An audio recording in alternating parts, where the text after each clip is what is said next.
Welcome to Thoughts on the Market. I'm Mike Wilson, Morgan Stanley CIO and Chief U.S. Equity Strategist.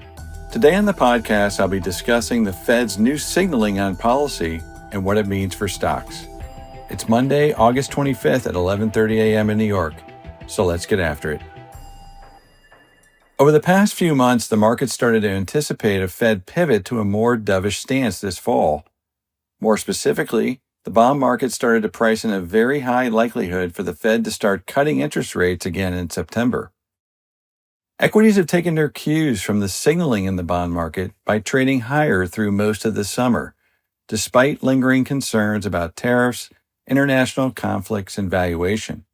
I have remained bullish throughout this period given our focus on historically strong earnings revisions and the view that the Fed's next move would be to cut rates even if the timing remained uncertain.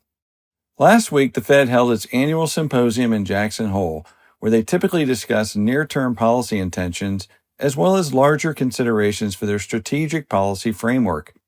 We learned two key things. First, the Fed seems closer to cutting rates in September than the last time Chair Powell spoke publicly. This change also comes after a week in which the markets were left wondering if he would remain more hawkish until inflation data confirm what markets have already figured out. Clearly, Powell leaned more dovish, and with markets a bit nervous going into his speech on Friday morning, equities rallied sharply the rest of the day.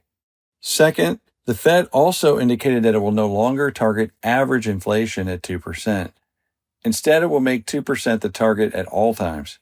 This means the Fed will not tolerate inflation above or below target to manage the average like it did in 2021 and 22. It also suggests a more hawkish Fed should the economy recover more strongly than is currently expected or inflation reaccelerates. From my standpoint, this is bullish for stocks over the next few weeks, and markets can now fully anticipate Fed cuts in September.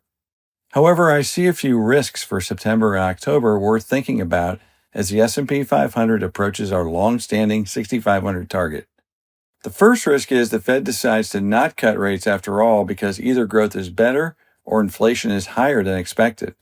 That would be worth a small correction in stocks given the high likelihood of a cut that is now priced in. The second risk is the Fed cuts, but the bond market decides it's being too carefree about inflation and longer-term bonds sell off. A sharp rise in 10-year Treasury yields would likely elicit a bigger correction in stocks until the Treasury and Fed regain control. Here's the important message I want to leave you with. A major bear market ended in April and a new bull market began. It's rare for new bull markets to last only 4 months, and more likely they last 1 to 2 years at a minimum. What that means is that any dips we get this fall are likely to be buying opportunities for longer-term investors. What gives us even more confidence in that statement is that earnings revisions continue to move sharply higher. The Fed uses economic data to make its decisions, and that data is generally backward-looking. Equity investors look at company data and guidance, which is forward-looking.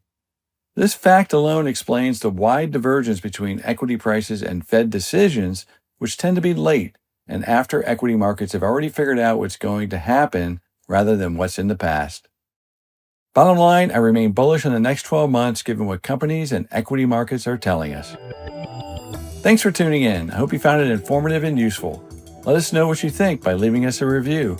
And if you find Thoughts on the Market worthwhile, tell a friend or colleague to try it out. The preceding content is informational only and based on information available when created. It is not an offer or solicitation, nor is it tax or legal advice. It does not consider your financial circumstances and objectives and may not be suitable for you.